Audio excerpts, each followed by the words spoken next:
Welcome to the Rooftop Sports YouTube channel. And here I am joined not only by my friend Joe Kramer, who helped me write a couple videos for my YouTube channel, but we are also joined by longtime Sonics fan favorite Steve Scheffler, who played for the Sonics from 1992 all the way to 1997. He was drafted by the Charlotte Hornets in the second round, starting in the 1990-1991 season, and he played an NBA career from 1990 to 1997. And Mr. Steve Scheffler, how are you doing today? I'm doing pretty well, but let's correct the record. I didn't actually play for the Sonics. I was a quasi mascot slash I got to sit in the huddles and cheer the team from a closer seat than most of the fans. But most of the time I was cheering along with everybody else. Just got to wear a uniform. And yeah, and to get an idea who Steve Scheffler is, I actually put together a quick 40-minute clip of Steve Scheffler. Some cool highlights are there. Let's take a look. Oh boy.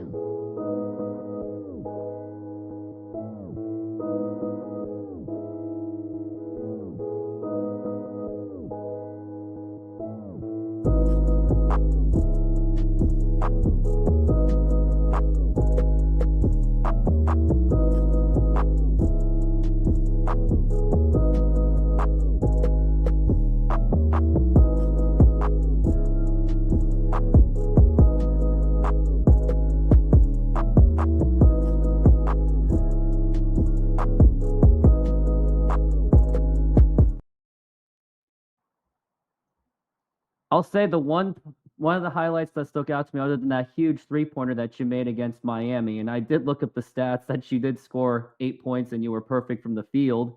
I also saw that huge screen in the NBA Finals. I think that was like on Judd Bushler or Tony Kukoc, but that also stuck out. Yeah, you have to get very clever telling stories.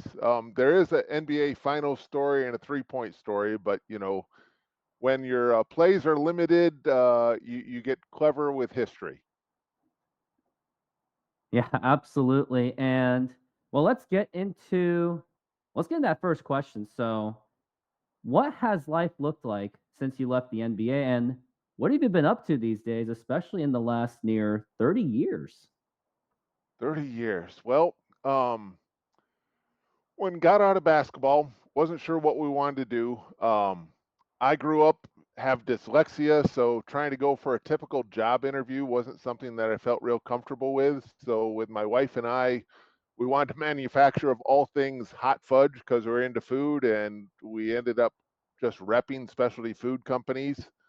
And then when Amazon got into food, we decided to work with them, working with food companies. And then unfortunately, this is what got me out of Seattle. One of the buyers, Andy Berger, said to me, "Hey, now that you just do Amazon, you can live anywhere in the world you want."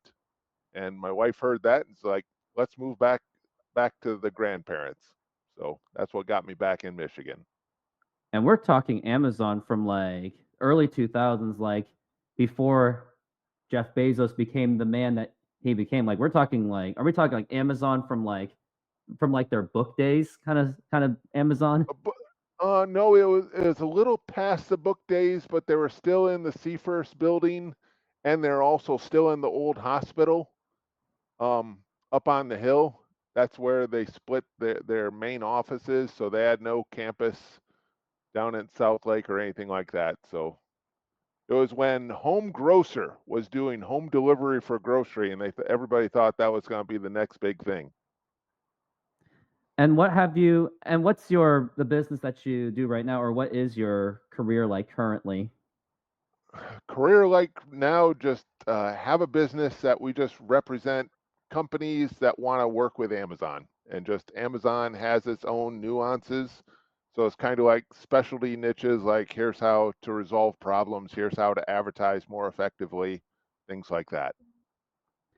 All right. Now the next question is, you spent a lot of your career as a bench player, and even you just admitted it because you had to correct us, which I thought it was hilarious how you did present that. And what allowed you to stay in the league as long as you did, especially mostly with our Seattle SuperSonics? First, I was very fortunate. There's no like, oh, this is a master plan, and yes, you had a great 3-point shot, and this, that, and the other thing. That was not the case. If anything, I was a better football player than I was a basketball player. But that led into the ability to recognize I'm not very good. Because growing up, you'd always hear different kids going, if I could just be in the NFL or the NBA or something like that, I'd be happy to be on the bench. And I'd sit next to guys year after year that I'd be like, that's crazy.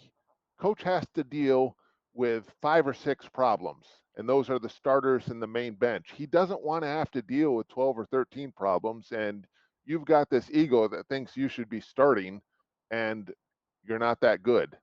So figure out a way to contribute to the organization because every city needs garbage men.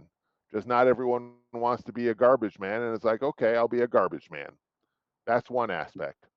A second aspect was Sean Kemp was there, and he had gotten beat up by a guy named Carl Malone in the playoffs. And they're like, okay, Scheffler's out here.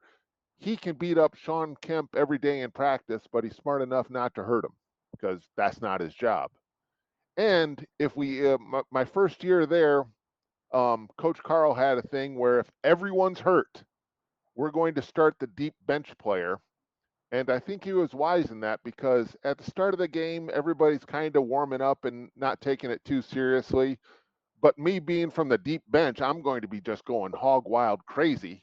And if you do well there, you can extend that time or you can extend the time even into the second half. And if not, you can just pull me out.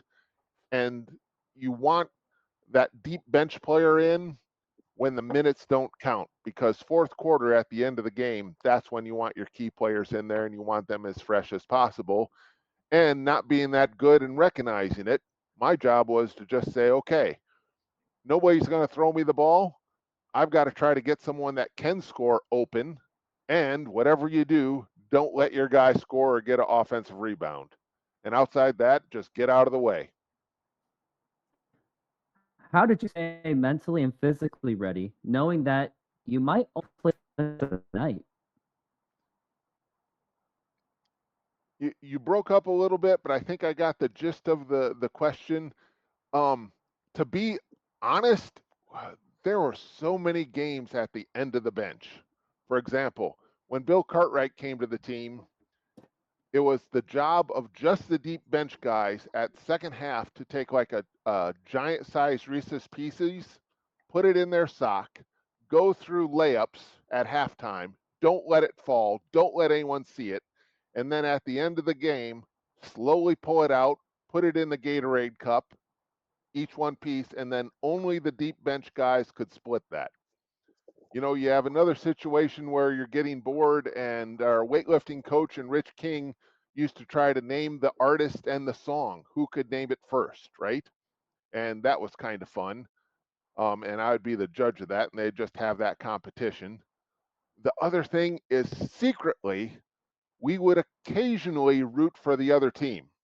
Not that we'd want them to win, just that we'd want the score to get closer because it's like you work out 2 or 3 hours before the game and you're stiff as a board, and everyone's been watching Sean Kemp jump over everybody else and dunking on him. You're just going to look like a clown out there, even if you were loose and you're stiff right now. It's like, do you really want to get in the game? Ooh, not today. So that's where it'd have the cheering for. But then on the serious note, um, I had a coach from Summer League talk to me about one. He's like, what does one mean to you? And people would say about, oh, one means to me like we should be the best. We should, one means you should be the best personally. You should win. You should go for the championship. And he said, no, focus on this one thing. Is you only have to have one NBA team want you, and you can be an NBA player. You don't have to fit all the other teams. And second, is you never know when that one opportunity will come for you to shine or you to fail. And if you're at the end of the bench, you're not going to get very many opportunities. So, and the next thing is if you look at that one opportunity to shine or fail, is back in the day, I was on a cut contract up till a little bit past December. So coach used to joke with me. We'd get in political debates during stretching. He's like, Scheffler, you know I can fire you right now. It's like, yeah, coach, but you're still wrong.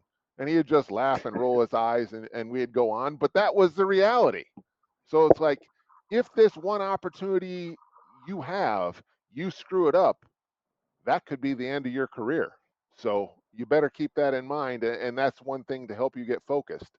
I remember, for example, we're playing the Bulls in the finals. And, we're down in the series and it was at Seattle. And all of a sudden we're going into halftime and coach says, Chef. And I was like, really? He's like, get in there. And what he wanted me to do is go, there's like 30 seconds left. Is basically the Bulls had a big stiff. So they're like, okay, all I'm going to do is double team the point guard coming up the court, let them throw the ball to their center, and then that's going to take them out of the continuity of their offense. Unfortunately, Coach Jackson was aware of this, so he threw in Kukoc. And now I'm looking around. Since the play hadn't started, I can't sub back out. And I'm like, Jordan, bad choice to guard. Point guard, bad choice. Finally, it was like, all right, Chef, guard Kukoc. And sure enough, they isolated Kukoc at the top of the key. And he just was like, everybody out of the way. And Detlef was screaming at me, don't let him go left. Don't let him go left. And sure enough, I'm dyslexic. He goes left, and Detlef comes over, helps with a double team. He kicks it out. And then Kukoc did something that I thought was foolish. He went down and posted up on the block. And if you're going to go against a pig, the last thing you want to do is go in the mud and start wrestling with him, because what's my job every day? To wrestle with Sean Kemp, who's faster than Kukoc, that can jump better than Kukoc, down on the block. And it's like, okay, I feel comfortable here. You just went into my strong suit. And then if you get into the entertainment side of the business in the NBA, they called him for traveling.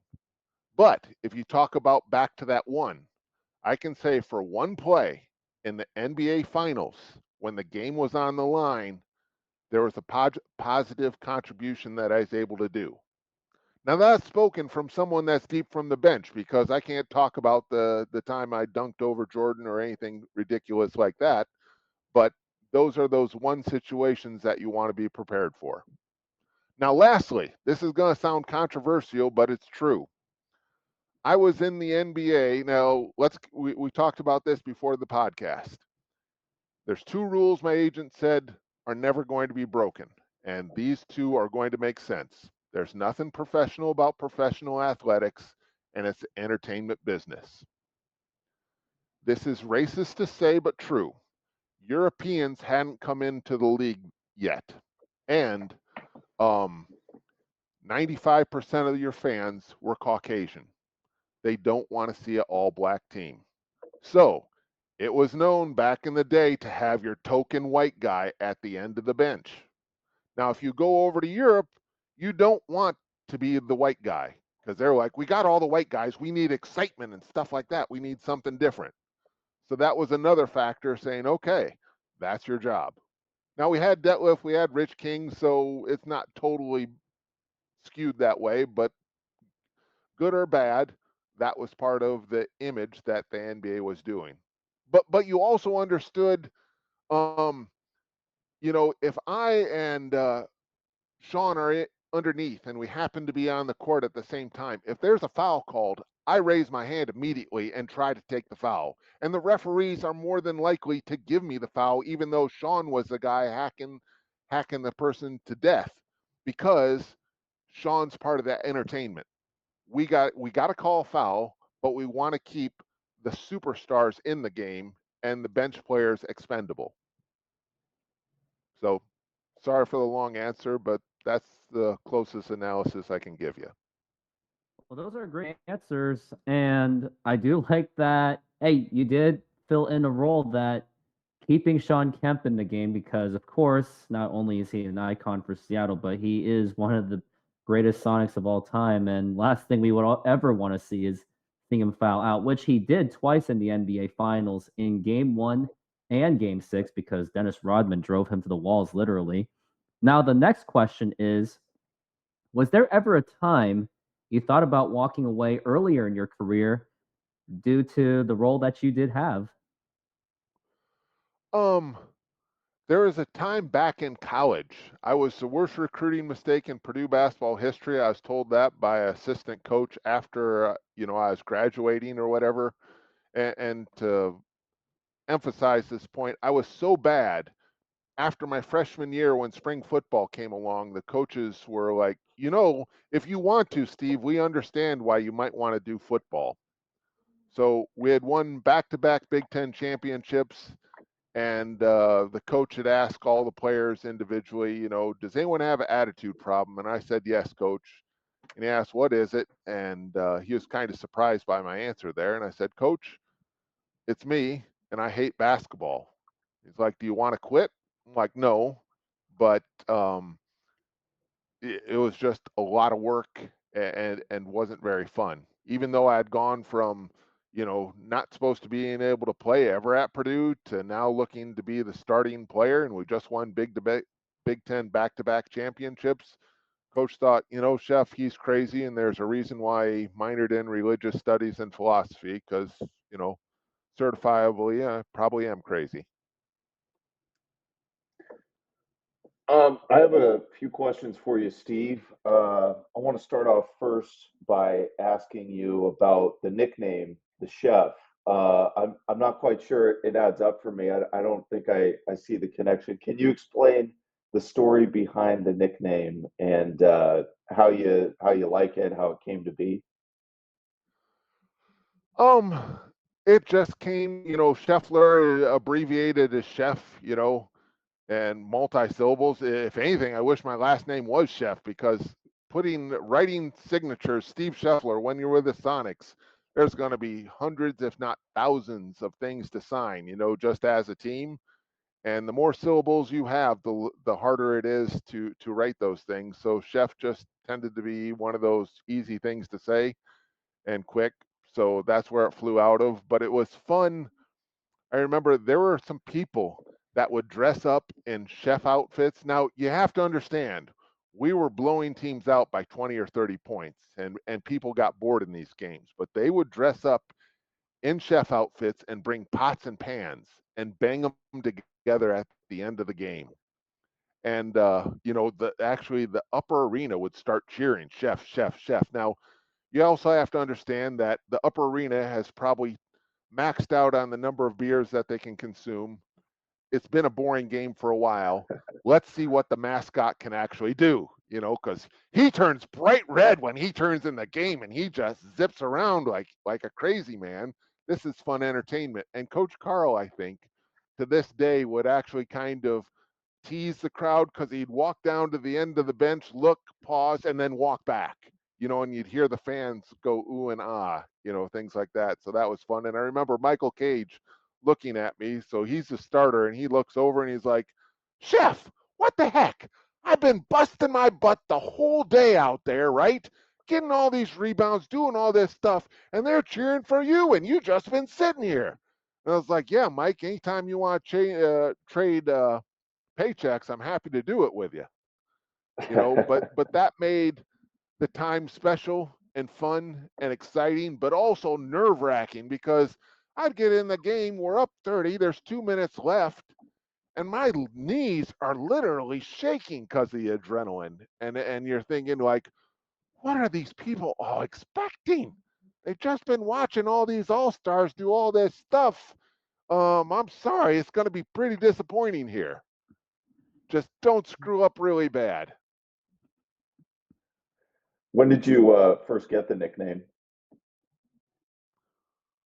Probably back in high school or college. I've been called a lot of things, and chef is probably one of the nicer things, so I'll go with that. I don't want to share all the other nicknames, but it's kind of like, I was called a thief by my teammates. They're like, Chef, you're stealing money, from the Sonics. It's because you just sit there, you're not doing anything, and you're still getting paid.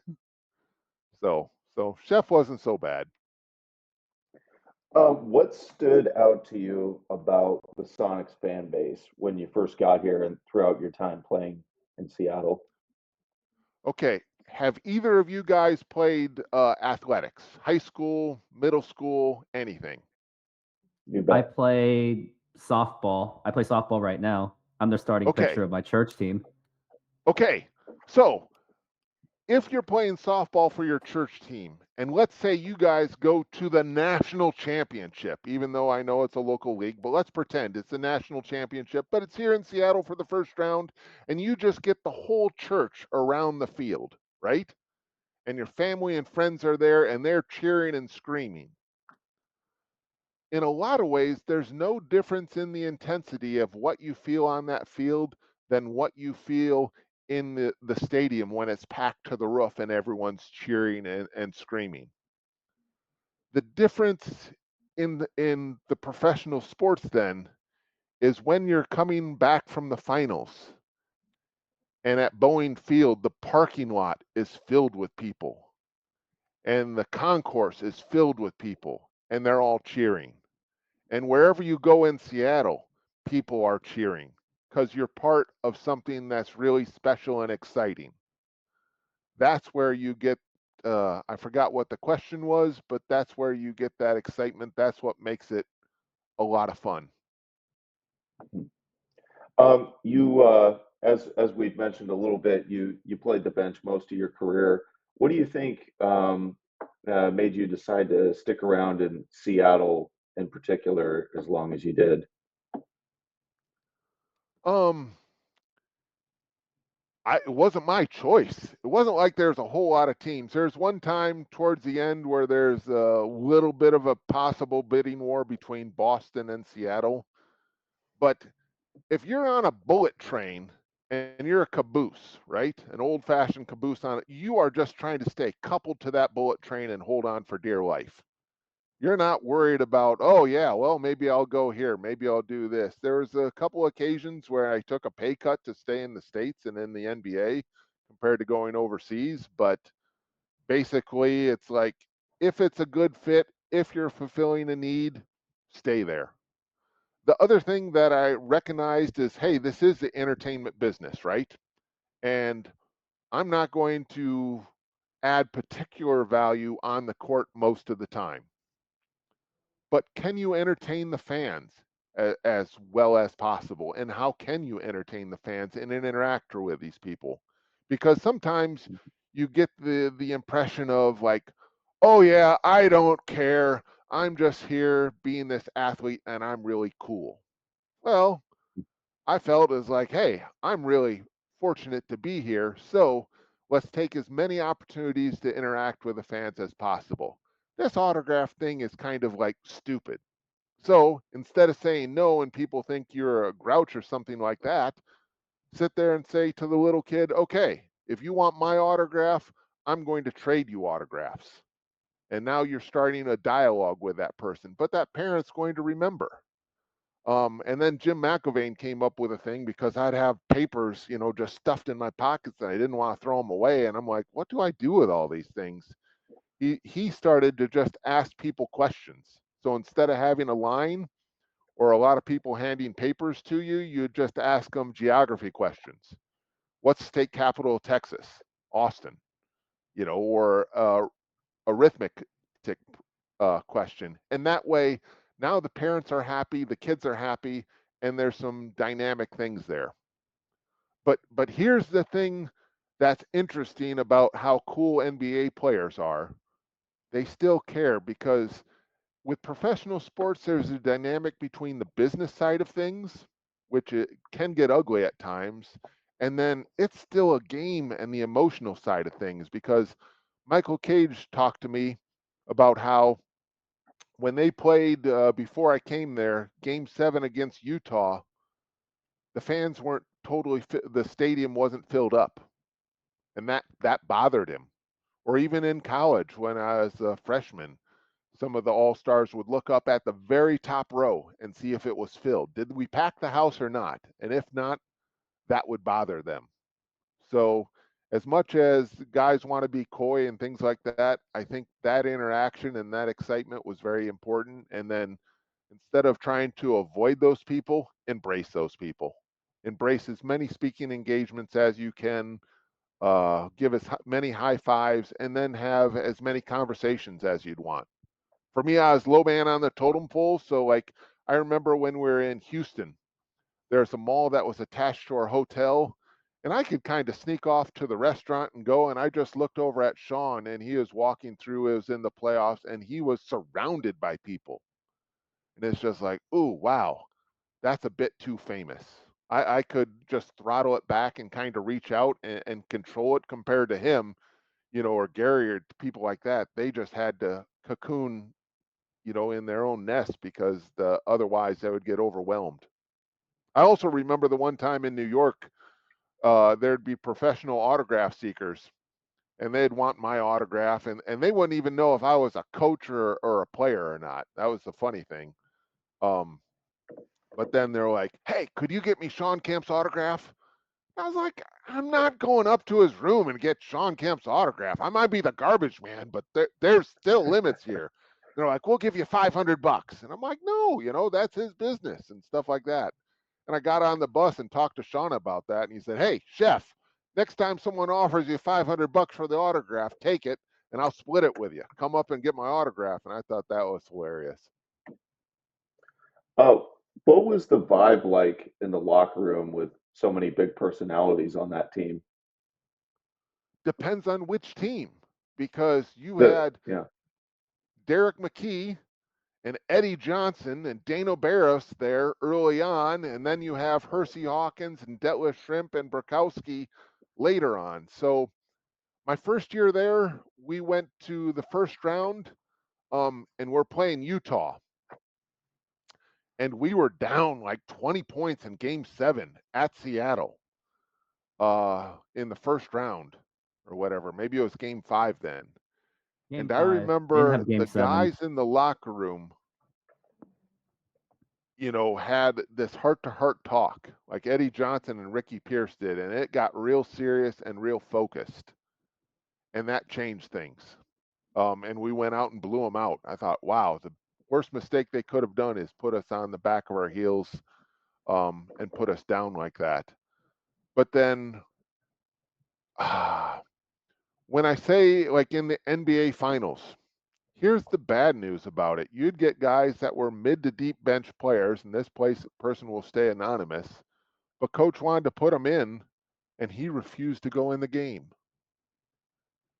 And you're like, what are you thinking? This is hurting you. Yeah, you might have an ego thing. You might have issues with coach. Put it aside right now. This is your one opportunity to make a difference. If you do well, your contract is going to change. Your life could change, right? Take the chance. Forget your grind there that you're having.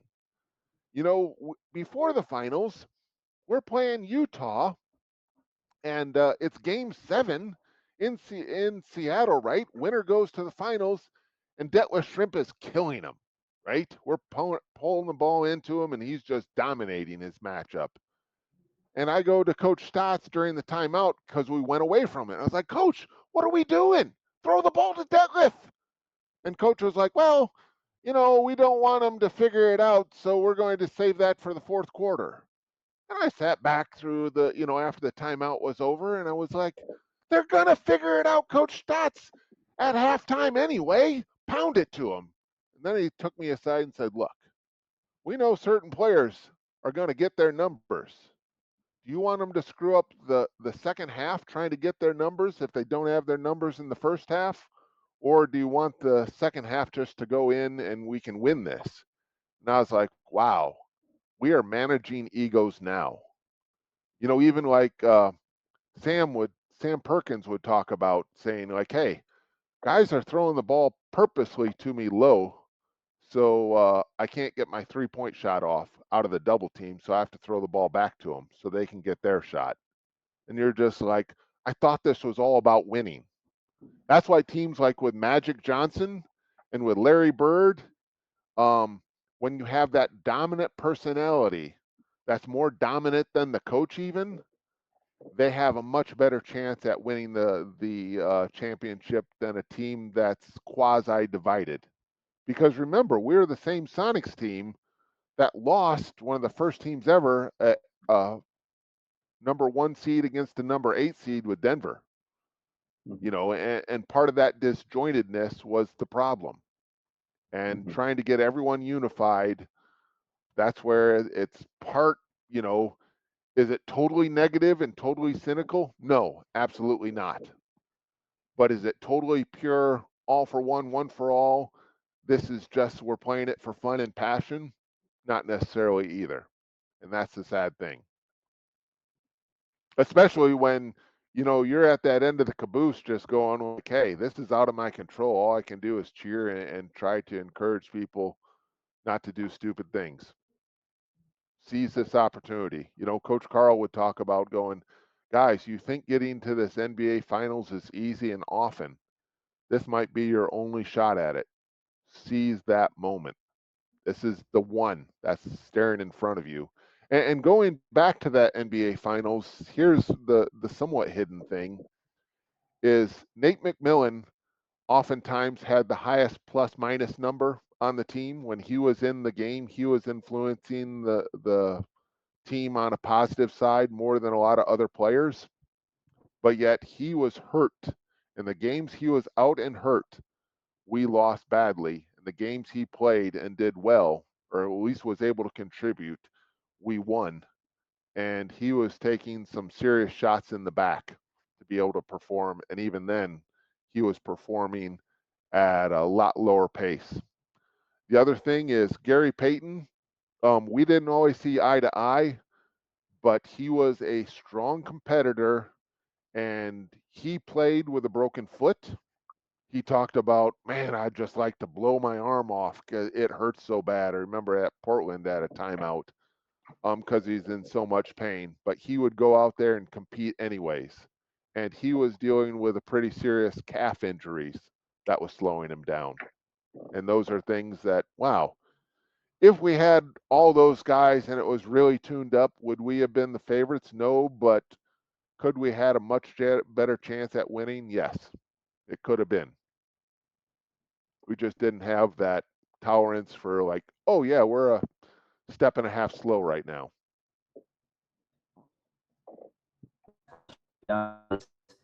Who were your most favorite teammates during those Sonics years?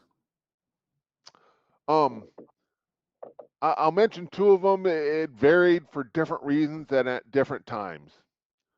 One, we were in a airplane. Sonics got their own airplane, which was relatively new, but it was a Bach 111, so it didn't have the most leg room, and in the bulkhead, it was definitely less leg room. And the reason I'm telling you that is because I'm low man on the totem pole. I'm sitting up there, and Eddie Johnson and Ricky Pierce, being veterans, they're sitting behind me, and Eddie and I would get into arguments about everything from Martians to how cards fell to anything else. And Ricky eventually, over about a quarter of the season, got so sick of listening us to us bicker, he took the worst seat in the bulkhead just so I could sit next to Eddie and he wouldn't have to listen to it. So Eddie and I got along quite well.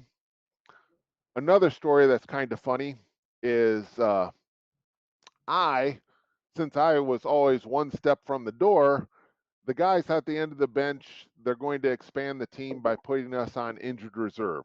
So if anything's injured, you can be on injured reserve, which I had turf toe, and instead of playing through it, you just sit there on injured reserve, right? But you have to wear a suit. And guys would be decked out in the latest fashion, and they'd look at me and be like, "Shit, this is embarrassing. He looks like he's a banker or something like that," because I'm like, hey, I'm majored in management. Tomorrow I could be going for a corporate job or something like that. I better have clothes that I can use two ways. So they were always cracking on me, and plus, like, I drove a Volkswagen Passat, and guys would be like, "Really, chef? You know, you gotta up your game a little bit. This is making us look bad. Shoot, the assistant coaches drive nicer cars than you." Um, so back to the Sonics then is finally we're in the playoffs against Houston, and they are just like, "Would you please get some clothes?" So I go with Eric Snow to this clothing store, and I get two pair of pants and two shirts, and one of them I still wear to this day. And I came in the locker room going, yeah, see, I got some clothes, right? There, yeah, big spender, $500, whatever. To me, it was a big deal. And we won the game. And Brakowski went and said to me, hey, chef, would you throw me a Gatorade as I'm walking out of the locker room? So I bend over and I grab the Gatorade, and the back of my pants rip open. And now I'm just furious, going, see, should have stuck with those khakis. You always talk about all this fashion stuff. Here's your Gatorade, is stupid. You know, look what I get for listening to you guys. And then I get on the bus, and Mark St. Ives, who's the equipment manager, and here's what happens is you have the guys that are deep on the bench that aren't going to play. We come hours early to the game on the first bus, and we get our workout in. And then the guys that are going to play come in later, and then they get their workout in, so we're not crowding up the court. We might play 2-on-2 or 3-on-3 or something like that to stay in shape. So while I was out there working out, the second bus came, and Brakowski, who is a prankster, took his knife and cut all the threads on the back of the seam. So when he asked me for the Gatorade, that was on purpose because he wanted it to rip out while I was still in the locker room. But there was enough threads that it held together until I bent over. And Mark let me know that, yeah, that didn't rip out on accident. That was a setup. And finally found out it was Brick and gave him a hard time about it, and it was kind of fun. So then Sam, this is so I got along with Brick. But the funny story was then Sam, these guys have to keep up with the latest fashion. So he had these Carl Kanai shirts. And he was like, here, chef, we're about the same size. You can have some of my old shirts. And I was like, awesome, Sam, thank you. He is smooth. He was cool. So we're at a party at Detlef's house, just the team and the wives. And, I'm wearing this Carl Kanai, and everyone's like, yeah, chef, way to go. Way to step up your game. And I was like, yeah, Sam gave me these. Isn't that cool? And I'm trying to publicize how nice Sam is and how much I appreciate him. And Sam's just like, chef, come here. Do not tell anybody you're wearing my clothes. This is making me look bad. You're not, you think you're making me look good, but it's really not. And I was like, okay, Sam, that's cool. So those are some of the guys that I got along with, but there are many others. And what's your overall experience like playing with George Karl? Coach Karl was fun, but multi-dimensional. And like Coach Katie, who I played for in college, and Coach Karl in the NBA, they have to adjust and be willing to adjust. And I think good coaches can do that. And one of the first things you might look at is saying, okay, yes, they adjust their offense to what their personalities, what their skill set is on the team.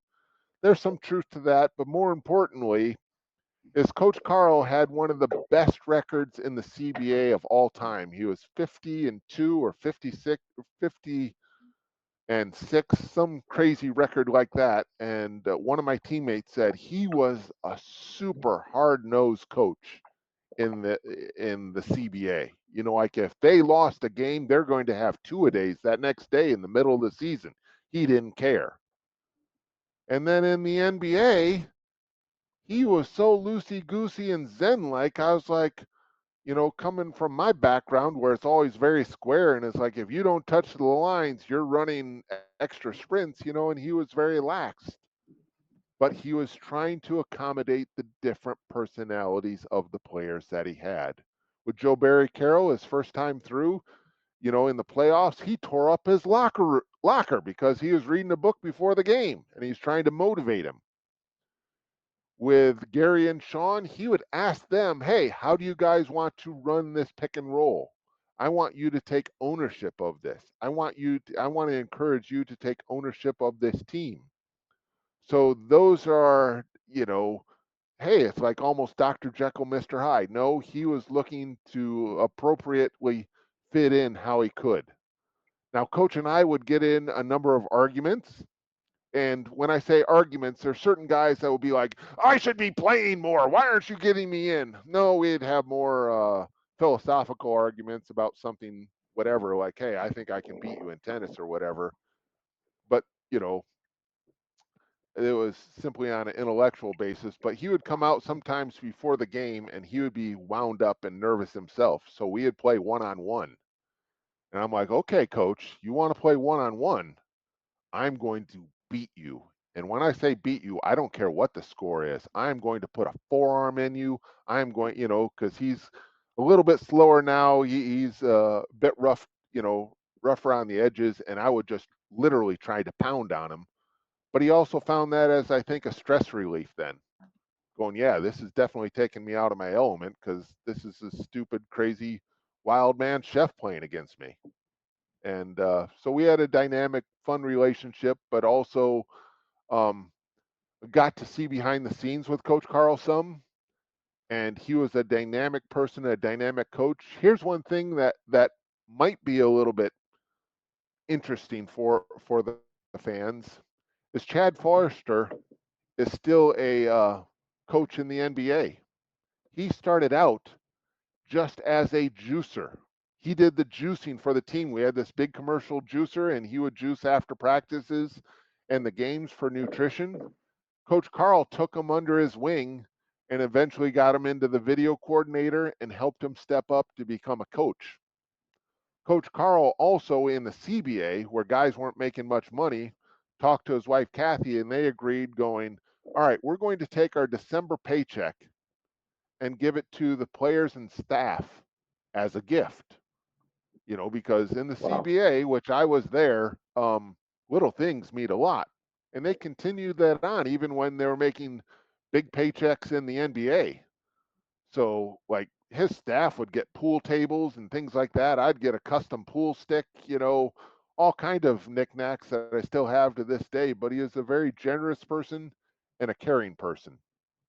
And he was kind of um, caught between, he grew up in North Carolina as a very hard-nosed person and with a Christian background, and I came from a Christian background, and I think he embraced more of the Zen ideas, and you know, but yet still had some traditional values slash agnostic. So there's also a tension there amongst it, you know, in him personality wise. But he was a fun person that was a very caring person and smart when it came to different strategies and adopting different things for the team. Are there any Sonics teammates that you still stay in touch with? Not on a regular basis. Um, it's one of those things where it's like, no, you're not chummy with them, but when you see them, there's something where someone wanted to have a birthday party and they wanted myself, Sean, and Gary there. And we came there and it was a fun time and we really enjoyed interacting with each other. But it's not something on a regular basis where you're chummy and calling all the time and stuff like that. I mean, I was a bit like certain guys would want to go out to the club and do fun things, and my idea of fun was we'd ride the ferry, kind of like you know, just on the outside, go to Bainbridge or Bremerton or something like that. And you know, it's like NBA guys are like, that's kind of weird, Chef. You know, it's like, yeah, but it's kind of fun. It's sightseeing and stuff like that. And you know, I mean, the one time, okay, here's the crazy side of me, and this is probably why most of my teammates were like, no, you know, Chef's a nice guy, but don't hang out with him. Is we went over across the ferry in the winter, and remember, growing up in Michigan, we used to going out in the snow and things like that, and we bundled up, my wife and I, on the front of the ferry going over to Bainbridge Island with this tarp over us and these blankets. And as we got close to the island, it was near rush hour. All these people started to gather around, and we're like, what are they doing? And next thing you know, they were all loaded up to get off the boat as quick as they could to get to their homes. And they started to turn and look and go, is that a pile of trash? Are there people under there? What is that? You know, and the dog would come up and sniff. And I was just like, I do not want to stand up and go like, you're Steve Scheffler. What the heck are you doing homeless on a ferry? You know, those are just some of the crazy fun things I'd like to do. When the Mariners went to the playoffs, my wife and I would go on all these impromptu camping trips. Like we went across the floating bridge from West Seattle on rollerblades at like 12 o'clock at night, just because it was a venture. So we knew people were camping out for these tickets for the Mariners. We're like, hey, this is our chance to camp downtown on a sidewalk. Doesn't that look like fun? Now, how many of my teammates do you think would want to take on that adventure? I thought it was great fun. You know, we had a homeless guy selling grilled cheese sandwich, go up to the parking garage and play flag football, um, and just interact with people. But again, I don't think so many of your teammates are going to be so interested in doing that. So I'm friendly with them, but some of our paths diverge there. Tell us your favorite Sonics moments throughout the years. Favorite Sonics moment? That is hard. One, if you look in the background at the screen thing, this was a game against the Clippers, and I don't know if you can make it out, but we won by 20 points. And Looks I like got in that 49. game with what? Looks like 49 points, 150 to 101. Okay, yes, you're right. Sorry, dyslexic. But anyways, 55 there, second to the bottom, has 11 points. The only time I scored double digits in a game, and we played for the longest time. That was a very fun game. It was also fun because, we were just killing the Clippers for the longest time. So coach cleared out the bench. And one of the things we were going for the record for the number of steals. So we had put on full court presses on teams just because, hey, it doesn't matter if they score. We just want to get as many steals as we can. And we'd run around. Or the other thing is like, hey, uh, Eddie Johnson was probably the smallest guy out there at the time. And I was like, Eddie, can I play point guard? He's like, sure. So I got the ball from the out of bounds, maybe to the top of the key or whatever, and their point guard just came up on me going, hey, this is a free steal for me. And I was like, I got to get rid of this. He's not going to let me set up the ball at half court. So turned off and threw it away, to one of the teammates and then just went down the court. But I can say, hey, during that game, I got to go and be a point guard in the NBA and score double digits. So there's silly things like that. Obviously the NBA finals getting in the game, I relayed that story. That was a highlight. But then you have some things that are off the court or quasi on the court that are fun and very memorable. For example, is Bob Medina was our weightlifting coach, and he was always preaching to us, you got to stay hydrated, guys, hydrate, hydrate, hydrate. And I was like, okay, Bob, let's have a drinking contest here. Gatorade or water at the bench, who can take down the most? And I'm a very competitive person, and as you know, on the bench, it can get a little boring. So I might have been 40 cups, 50 cups into it, right? And I had a healthy lead. And we're going into the late in the second half, and we keep on looking up at the scoreboard going like, this is a problem, guys. I could get in this game, and I am not prepared to be in this game because I can barely hold it right now. So what do? This is back when Key Arena, before the renovations, and you had to walk through the concourse for about 30 yards to get to where the locker room door was, where it would be out in the public. And it's like, I really got to use the restroom because I could be getting in this game.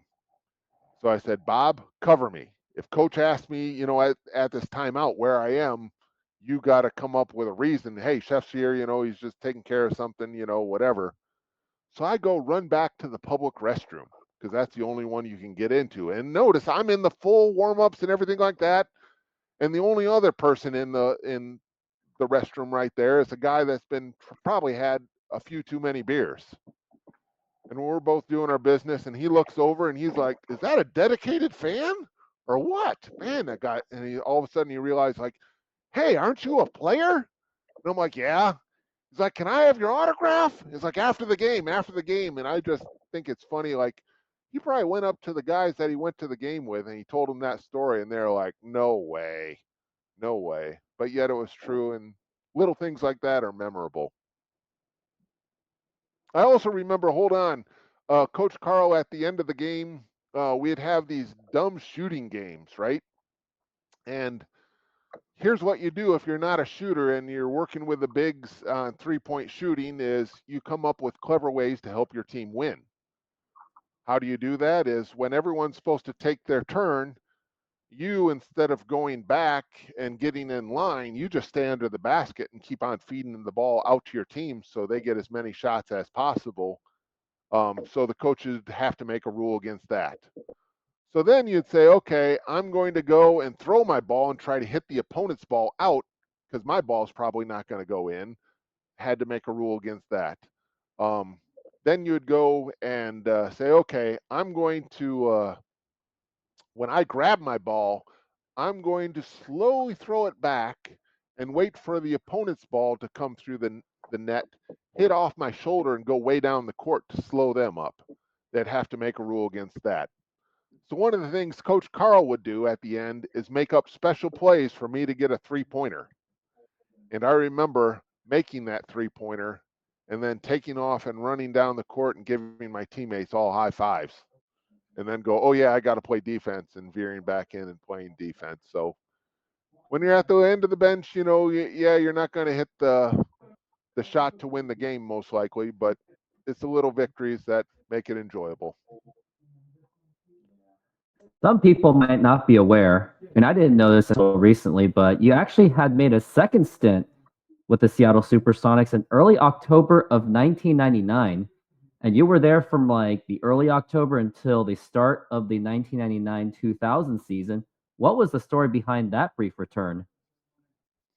That was a return kind of in name only. It was I was looking to go overseas, and it's easier to get overseas if you're with a NBA team in their, you know, preseason than not. And Coach Westhead was the coach then. And you know, hey, you're with an NBA team, you have the clout for that. You're practicing, you're staying in shape, but you realize that hey, they've got more, I think, guaranteed contracts, or they had all the guaranteed contracts relative to the spots available, so there's no chance of making the team. But it's just something to work out, and it was fun. In some ways, Coach Westhead had some really good shooting drills that gave confidence, and I was shooting some of the best I ever had and actually playing some of the best I ever had. But it was late in the career, and the body had said, no, you don't have it. I mean, you were 2 steps slow coming in, and you've lost another 2 steps. This isn't going to be happening. So, but it was a fun ride. Got to fly in the new plane. That was interesting, and just see the new environment. And did you There's ultimately? Sorry, I got one more Sorry, question. go ahead. Did you ever end up playing overseas? 'Cause I was actually trying to Google and like, did you play overseas? And didn't really get much out of it. No, I never did. There was one opportunity, and I forget what injury I had. Kind of.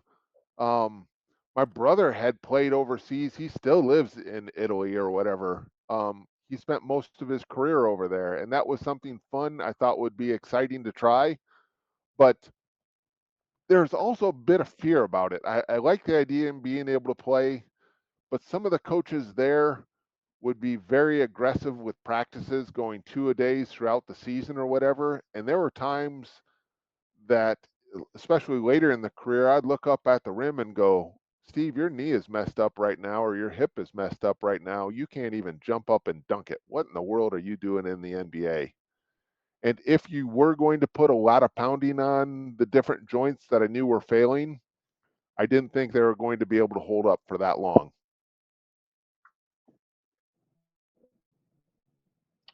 Steve, there's a couple things I want to touch back on from your previous answers. First, the restroom at the Coliseum. Did I hear this right? You guys, the players, did not have their own restroom. You guys had to walk through the stands to get to the restroom at the You would Coliseum? walk through the public concourse to get to the locker room. And it wasn't a quick walk. It was like, you know, 40, 50 yards or whatever. But that locker room would be locked up. So if I want to get into that locker room, now we've got to include the trainer because he's the only one with the key. Now he's going to ask, what do you need to go to the locker room for? And now someone's going to have to escort you back to the locker room. This is not a sly way to sneak out, go to the restroom, and come back. So that was, you know, is like, hey, the only access I have to a restroom here during the game, if I was injured, yes, they take you back to the proper locker room. But if not, no. The other What, interesting thing was Nancy Kerrigan had just got knifed. Tanya Harding had got Nancy Kerrigan in the knee, and then Steffi Graf got knifed in the back or whatever. So then they were all like, okay, we know the fans can get to the players, but we've got to coordinate this all off. You know what I mean? We can't let the fans be able to get to the players because they might get killed. So you could show up 2 or 3 hours before the game and they'd have police escorts just walking the concourse going, there's nobody here, really. But that was just part of the protocol. And here's the little other secret is I don't know how many arenas we would come to real early because we'd get the workout in, and you might get there 4 hours before the game.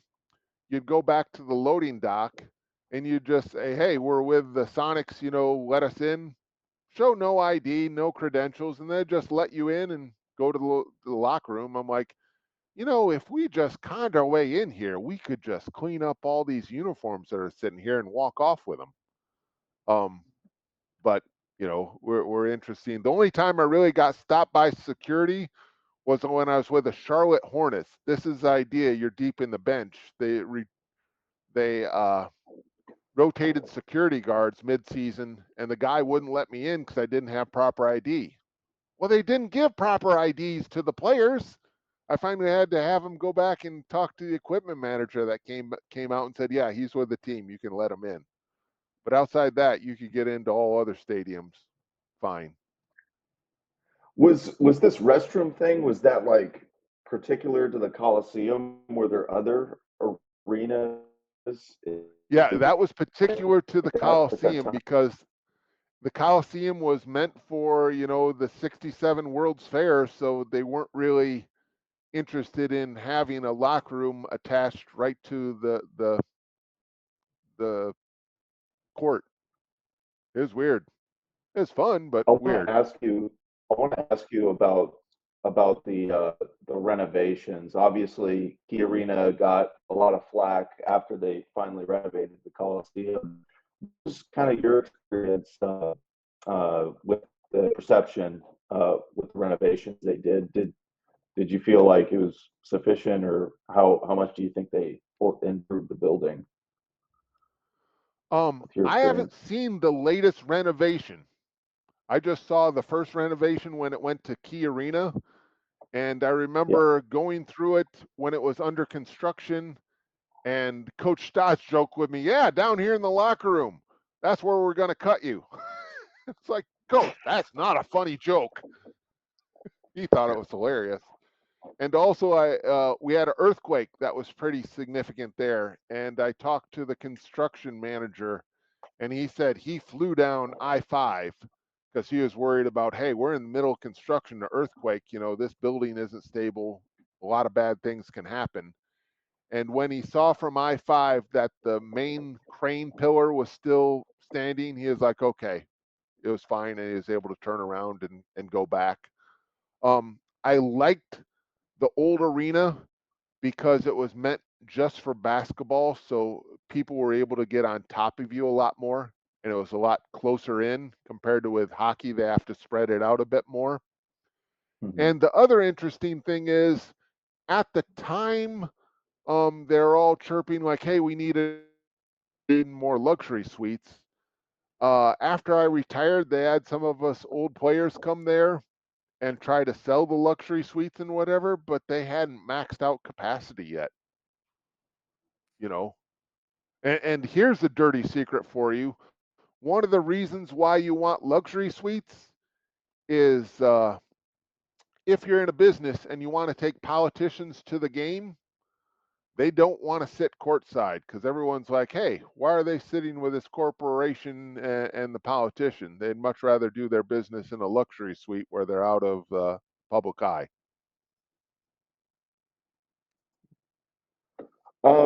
You talked a little bit earlier about the big personalities on the team, and maybe the perhaps part of the reason for the '94 and '95 playoff losses was had to do with the lack of cohesion with those teams. Who do you think deserves the most credit for bringing the whole team together as one unit in '96?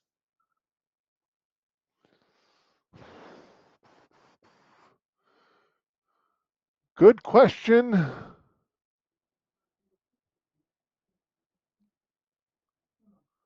I don't know. I think there was a duopoly because you had Sean had been the main horse and Gary was ascending. But even though they're the dynamic duel, there's a bit of a rivalry there, like who was going to be the top dog. But then you also have their younger guys, right? You have guys like Brakowski that's not playing so much, but he realizes he's at the end of the career, but he's an old salt that just doesn't care, and he'll say it. You know, Detlef is going to be an old salt that's like, hey, let's be professional here, let's get this done. Guys like Hersey Hawkins, so it was even Sam Perkins, even though he is quiet, had the personality. There were a lot of personalities there, but it wasn't just like one person that everyone coalesced underneath or behind. It was multifaceted. But I do remember this. This is before the season.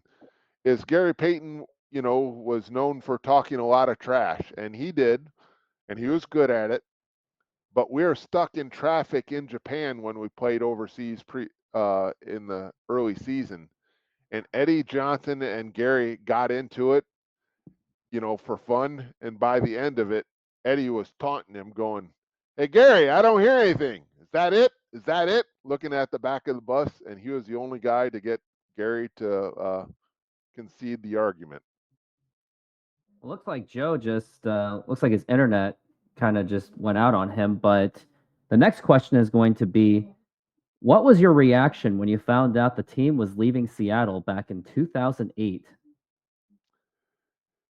It was expected, but sad. You kind of saw the writing on the wall. Um, the team has to get sold. Here's a buyer. He's not buying this team just as an investment. He wants to bring the big show to Oklahoma and be the hero. That's the nice thing with buying a professional sports franchise is it's kind of like a billionaire's model railroad that he gets to show everybody. And now he can be the hero of Oklahoma by bringing an NBA team there. So yes, contractually, he has to do the minimum requirements to fulfill the contract, but that's kind of just to save face because whatever technicality or excuse I think he can find to get out of it, he wants to move that team. So that was kind of fully expected. I'm surprised it took as long as it did. Yeah, but What it's do you still a think? sad day. What do you think Seattle lost when the Sonics left, and what do you think the NBA lost when they moved? Um, Seattle's a valuable market just because geography wise, it's a more powerful city in the nation's voice, I think, than Portland is, and it's a little bit farther up northwest. Um, it's a very affluent area and influential worldwide with the technology that's in Seattle. So losing that hallmark there, I think hurts.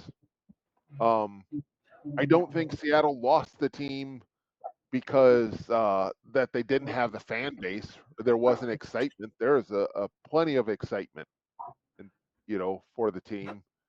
It just happened to, there are things with the politics in the new stadium that hit right at the wrong time. People were soured with what happened with the Seahawks and the Mariners some fiscally. Um, And then you just had some other circumstances that caused the team having to get sold, and it just fell out. When you see people still wearing Sonics today, what goes through your mind? I'm guessing at the question.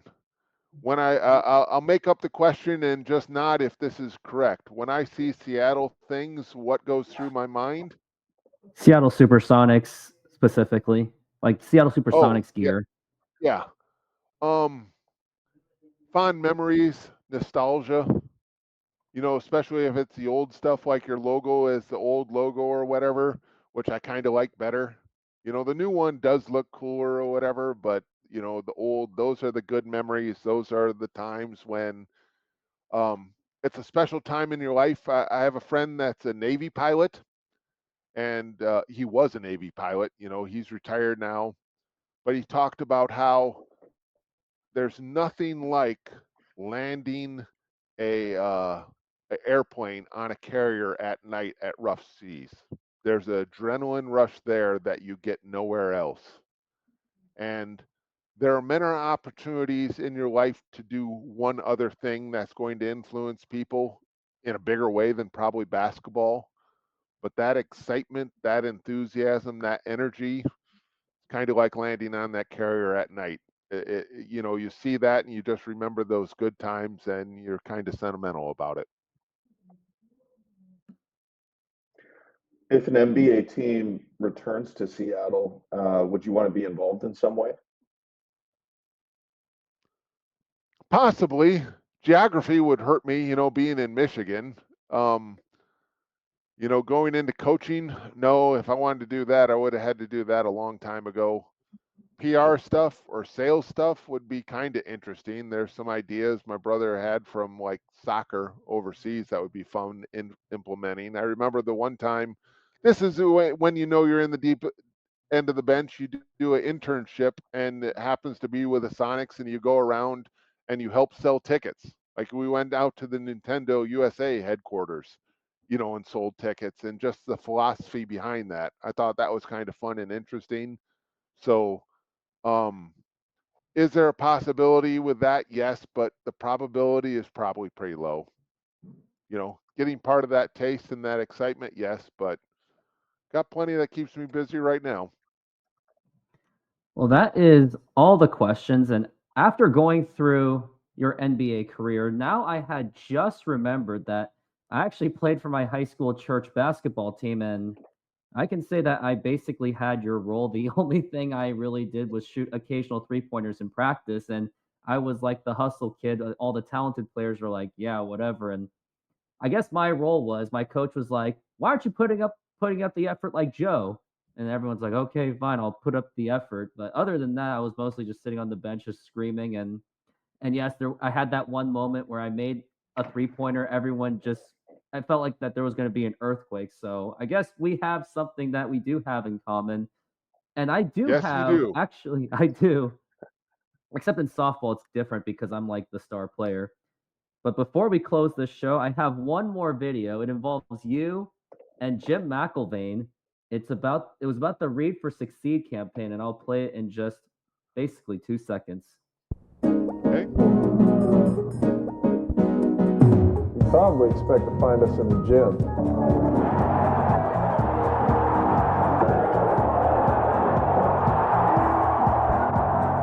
But we like to hang out in the library too. All right, Come on, I'm tired of you having the book all the time. Whatever you want to do, you've got to read to succeed. You remember reaching out? You talk about why were you with the Sonics? Jim McIlvaine was part of the reason also, because believe it or not, he took a pay cut to come to Seattle, and we both had the same agent. So they're like, hey, why don't you throw in for your end of the bench, Steve Scheffler, and throw in Craig Elo as a shooter? And the Sonics said, okay. So I think that was partial influence for extending the career in Seattle. One of those crazy, stupid things that you're very fortunate with. I remember Jim was very good with interacting with the people. He was the one that reminded me, like, hey, you should do questions for autographs. So he was good with working with the kids also, but unfortunately, Well, that is all the questions and everything I've got. And Mr. Steve, thank you for being on this show. And we as Sonics fans still appreciate the contributions that you made for the Seattle Supersonics, whether it was on the court or off the court. And it's good to see you still around to this day. And Joe Kramer, thank you for contributing with all those questions.